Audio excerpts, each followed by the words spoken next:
So, in this first game, we have a Glaive, a Kashka, oh, that went too fast. But hey, shout out to the Vein if you guys have not checked out Brad's podcast. You should definitely do so on iTunes. And if you already listened to it, it'd be a good time to go rate it right now. But here's the picks. And looks like for the blue team, we have Neon Fire on Kashka. Progdor is going to be on Fortress. Glaive, played by DNZO. And this right here is a fairly aggressive team comp. And we did not see the... By that you mean like aggressive team comp, they're going to want to kind of fight early and get ahead, right? Yes. Yeah. And the two for here, see right here, kind of, they're going to do it in the jungle right here. When Kashka and Fortress are kind of in here, what kind of heroes are they typically? So they're both melee heroes. They need to get into the fight, get right up in your face. Melee means like short range attack, where you have ranged heroes on someone like everyone in this game are melee heroes. Yeah, no range. That's an interesting team comp that we're getting kind of a fight here where Chubby Bunnies are really going in on Ardent, and they picked up that first kill on Jewel, Jax. And so they're just they're going to back off here and chase Catherine down, actually. Yeah, spending actually quite a bit of time on Catherine. But, so, if you guys can see the bands, Chubby Bunnies on the blue side, band to the left, and then Ardent Axiom on the right, band Ringo. So we'll kind of go over what you guys are looking at right now. In general, it's spectator mode. There's the bands, and then what else is there, Brad, that we're not used to seeing in normal spectator mode?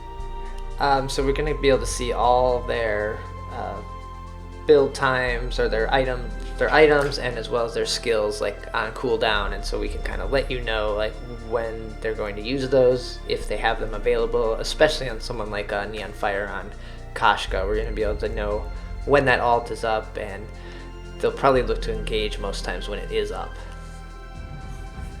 Yes, and those definitely, once everyone's level 6 and knowing when those ultimates are up, it makes me shout and yell, like, use that ultimate, or like, why aren't you fighting right now? And then at the top of the stream, we also have like the gold count on both sides, that when you're playing the game, you don't get to see how much gold your team has, and especially you do not get to see the other teams what gold they have. Definitely. And that gold count is really important because you can tell easily by looking at it, one side has been able to out farm the other, and if that's gonna translate into better items. And where are the items if we're trying to look at them? So your items are on the very bottom of the screen, underneath each hero's little card there. You'll see their slots and what items they have available. Someone like Glaive right now, he's using his maximum slots. Just popped that potion, so he has one open now. Yes. And also up at the top, that top bar, besides for the gold, we also have the kill count, the score, if you will, 1v1 right now for kills. And then also, of course, besides for the names, that number in the parentheses, that's the seed. So that's how highly ranked they were within the tournament. And right now, especially with how early the esports scene is within Vainglory, how close do you think these numbers should actually be paid attention to?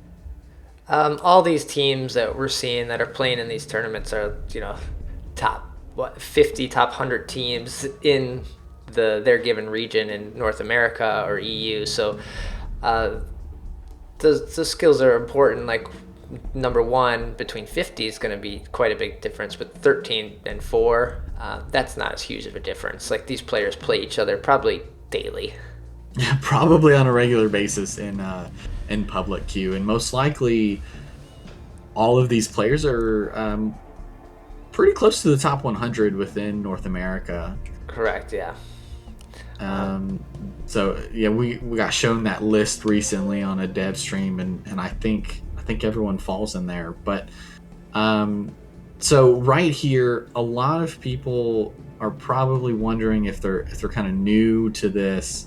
Why hasn't anyone taken a minion miner? It's already 5.5 minutes into the game. Right. So the minion miners, when you do capture them, they make your lane minions a little stronger, so they're able to push down. But they also increase the gold that the enemy team's going to get when they kill a minion. And giving people that gold advantage isn't something many high skill players or high tier players want to do, because gold increases your items, and then all of a sudden you're stronger in those fights. Oh, we just saw a great ultimate by Kashka to end Jewel's big red button there. That was very well played by Neon Fire. Yeah, and you were talking about that gold lead. So right now, looks like Chubby Bunnies is 5.5k gold to only 4,000 for Ardent, and that 1,400 gold pretty much can translate into another tier 2 item or so for hopefully one of the carries on Chubby Bunnies, making it to where if they get into that team fight, they can swing it their way. Mm-hmm. And they might be going for a gold mine, or at least trying to clear out to where they could go for it. But these fights where they go 3-on-1 are very critical to where they can start to push. So there we saw Glaive try to get in. They're trying to take down Rona here before the Jewel can come in, so they can kind of get that, like you were saying, the 3-on-1 fight. And they did take her down. And these objectives, if you guys have played a really close match before, sometimes these objectives are so tightly contested. Right there, let's see who takes it home right here for the gold mine. Oh, exactly what you don't want to happen. Who came in there was able to pick that up?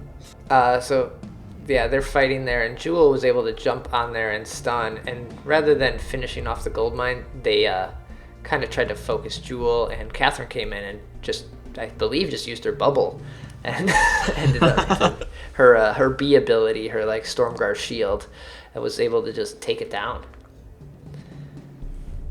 And so that was kind of unfortunate for Chubby Bunnies that that gold mine went to Ardent, but they were able to pick up a kill there and basically go in and steal some jungle farm. So it might have evened out a little bit there. It most likely did, but that was a beautiful steal, and that's when these objectives are so tightly contested. But let's go back to the picks real quick. Why would we all see melee heroes only for this match? Do you think Ardent within the pick and ban phase saw any kind of additional benefit to not having a ranged? Well, usually a lot of range heroes are a little more squishy, is what they're called. They're kind of heroes that have a less health pool, and so they can be easily taken down. And sometimes, especially a Fortress and a Kashka can go in there and just kind of get to that person and basically eat them alive. Yeah. And you guys have been seeing this Trogdor playing Fortress and then Neon Fire playing Kashka. They've been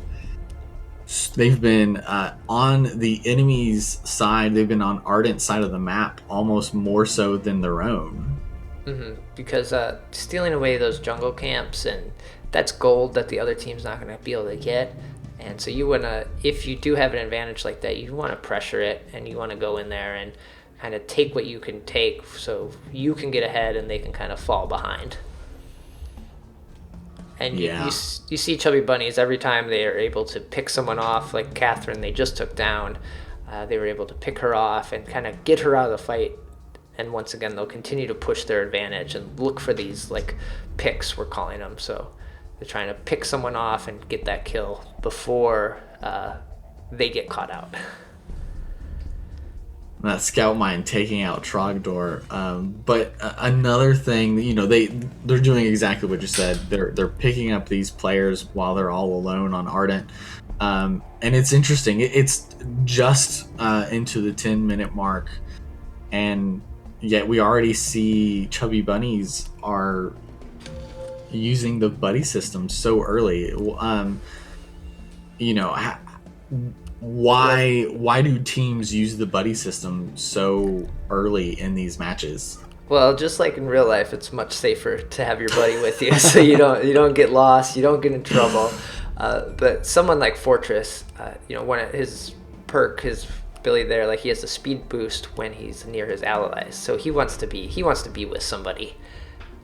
It just is going to help him, and his output with his bite is the bleed damage and helping people like jump in there and pick people off. He's the ultimate friend. He's man's best friend right there.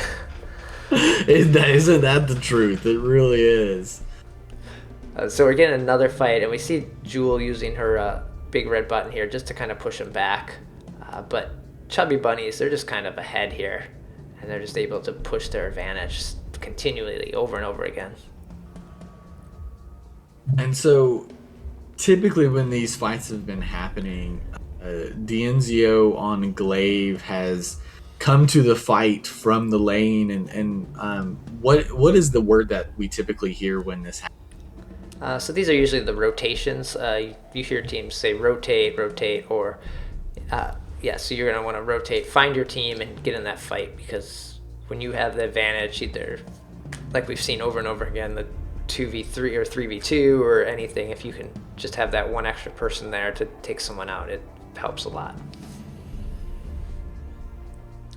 So now we kind of see Ardent. They are all over the map. They are not sticking together. We saw Catherine go into the enemy side just to kind of steal some farm and try to get back in this game. She's we see at the bottom, like, she's only level 6. Fortress is level 7, but he has a couple more items on her. Absolutely. And how could you tell that everyone on Ardent was actually scattered all about? So if you looked at the mini map, the little map in the center bottom of the screen, you can kind of see their little circle faces, icons there. I think the first time I watched a spectator match, I did not even realize that the mini map was there, and it makes it so much easier to kind of watch the mini map a little bit, and then you can see plays potentially coming out once you get a little bit more used to what's going on, and you can tell once, like right now, everyone's just jumbled up. All their little circles are jumbled up in the top, so that means that there must be a rumble somewhere going on happening. Yeah. So we saw Chubby Bunnies kind of take down that first turret there, and the turrets they're in the lane. They're there to, just help protect your vein crystal, basically. So right now, Chubby Bunnies has that lead with the turret advantage. Yes, and you can actually see that how many turrets each team has right next to that gold count. Chubby Bunnies says 5, so they still have all 5 of their turrets up, and then Ardent Axiom with 4, meaning they've lost their very first one, and they are still trying to go after this Catherine here. Yeah, we saw that fight go on for a very long time, which I recommend to a lot of new players. Don't chase the kills. It usually backfires. Like, chasing them, you usually get kind of baited or like coaxed into another person showing up that you didn't want. They will kite you around to where you end up fighting instead of a 1v1 that you're gonna win into a 2v1 that you might not get any kills at all. All right. So you said kite. That's a term used for like your movement, correct? Yeah, so typically ranged heroes are going to be able to kite a little bit easier than melee, but in general it just means you have there's a target chasing you, and you are staying just out of range to where they have to continually chase. And kiting, typically you're doing it to where it's advantageous to you. So let's say you were Ringo, which is currently banned in this match. You can Achilles shot his first ability, which is going to slow down your target. So if they keep chasing you, you can stutter step and slowly do damage while they chase you, and will never be able to hit you. So you're essentially safe there. Mm-hmm. Very useful, and you'll see this a lot by these high skill level players. They do kiting very well, and they understand the implications of if you are too focused on getting that one kill, they will kite you. So we saw them take down Rona here, who's probably their number one target at this point, just because her abilities grant her a little bit of lifesteal, and she does have an item called Breaking Point, which as she's in the fight more and attacking, she gets these stacks, which these numbers increase on this item, and it will do more damage over time. So taking her out first was important. Yeah, exactly. That makes it to where you get her at her weakest moment, which is in the beginning of the fight. But we talked about stutter stepping here or there. What exactly is stutter stepping? So stutter stepping is it's also called attack move or orb walking. You'll hear that term tossed around, but the idea is to you move, attack, move, attack. So you're kind of canceling the animation of the after you attack, so you can attack again maybe a little bit faster and just kind of get your damage out a little sooner. Yes, and that's actually a little different than some other MOBAs where the advantage of using a stutter step mechanic is just simply a repositioning advantage. But within Vainglory, the way the game is right now, you can actually increase your attack speed slightly. So if you have those skills, it will benefit you. Mm-hmm. So we saw Chubby Bunnies try to turret dive, where they tried to go in and just like beast mode the turret there, just take it down by brute force. But against the Jewel, Catherine, and Rona, who are very tanky characters, it was kind of tough, and they needed to back off. Yes, and there's going to be Ardent Axiom has 2 stuns, so they can stun those turret divers and make it to where the turret has plenty of time to just get off a few shots and weaken whoever on Chubby Bunnies is trying to jump past the turret. Mm-hmm. So they were able to get Ardent pretty low, and saw them go to home base to back to heal, and Chubby Bunnies instantly ran to Kraken. And oh my gosh, Ardent just stole the Kraken with Jewel's big red button. Another steal. Ardent has been fantastic in these steals. So what happened here was they were taking on the Kraken, and Ardent or Chubby Bunnies did not get the buff you get when you take down the Kraken. Like, you end up getting like a heal, you get your energy back, your health back, and it helps you just be able to push down, because the Kraken does a lot of damage to yourself. Yeah, you can see it smacking the turret. It does that much damage to you. Mm-hmm. But somehow Ardent stole that Kraken with the Jewel red button, and then they pushed this fight because they saw that Chubby Bunnies were pretty low, but Chubby Bunnies being ahead, if we look at the top, they're ahead almost 10,000 gold. And that's such a big number. Yeah. You'll be able to see the kills when you're playing in the game. So 15-5 is, your team's doing well, because you're probably pushing these objectives too. So you could kind of gauge that a little bit, but kills don't always equal your gold. But in this case, it's helping Chubby Bunnies quite a bit. Absolutely.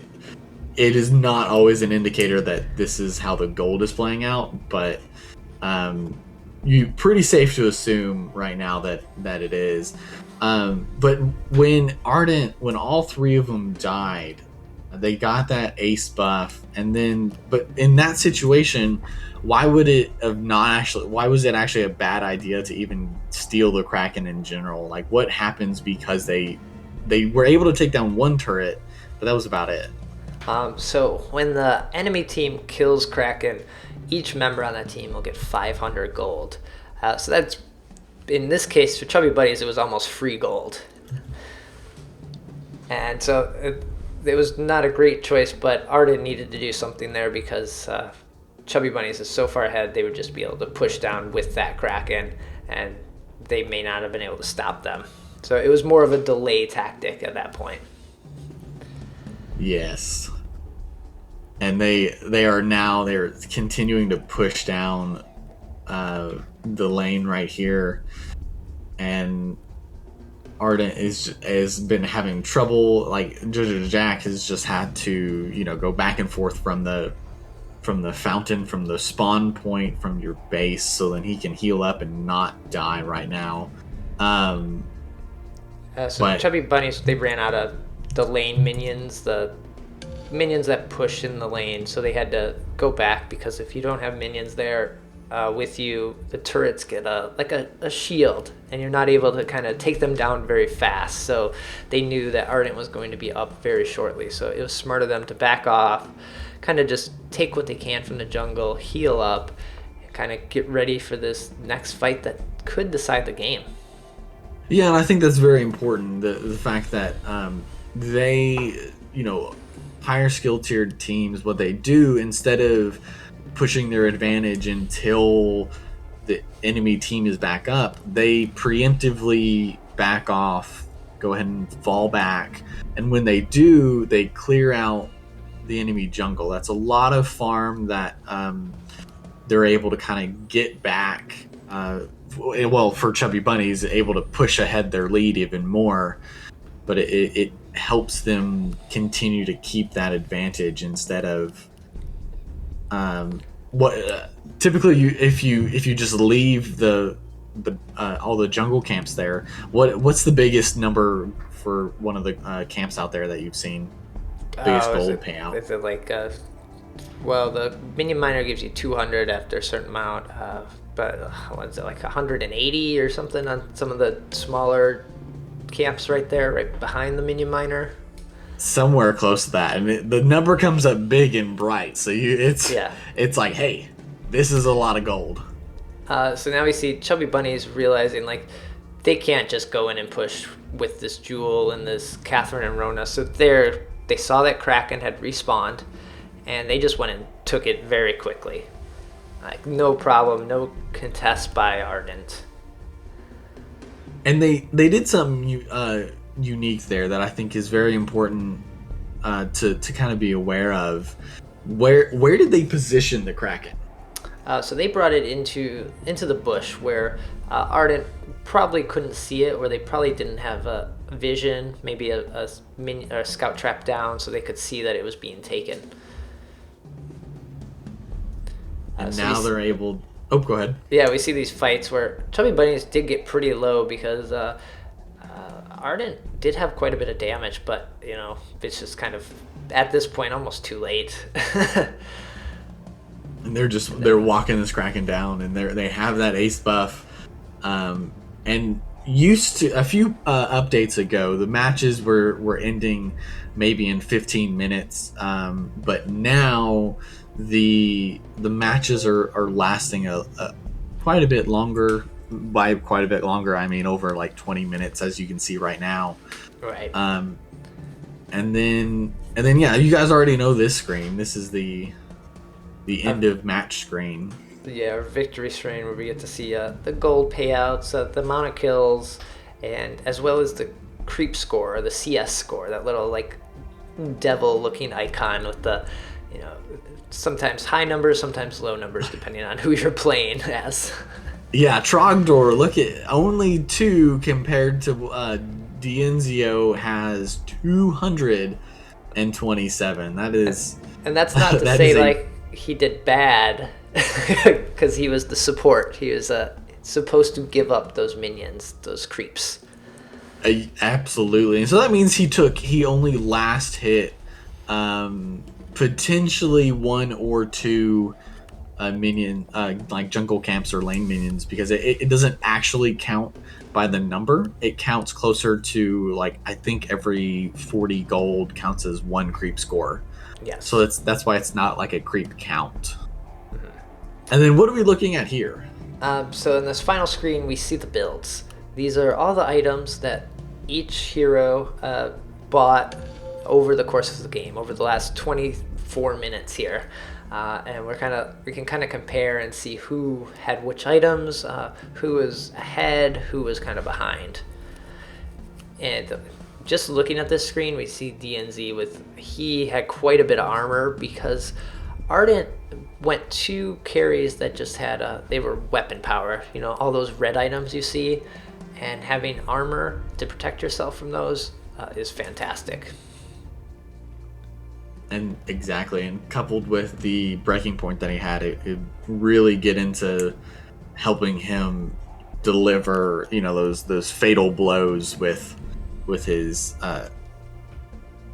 critical strikes that you can just see it over and over and over. And now it looks like we're looking at the current standings for the season 1 qualifier. So this was the previous tournament, if I'm not mistaken, and team simply got points based off of how well they did within that tournament. Mm-hmm. So that was the game 1 of Chubby Bunnies versus Ardent and Axiom, and we're gonna get into game 2 and possibly a game 3 here. So we'll see, and let's talk through those. Shatter the vein.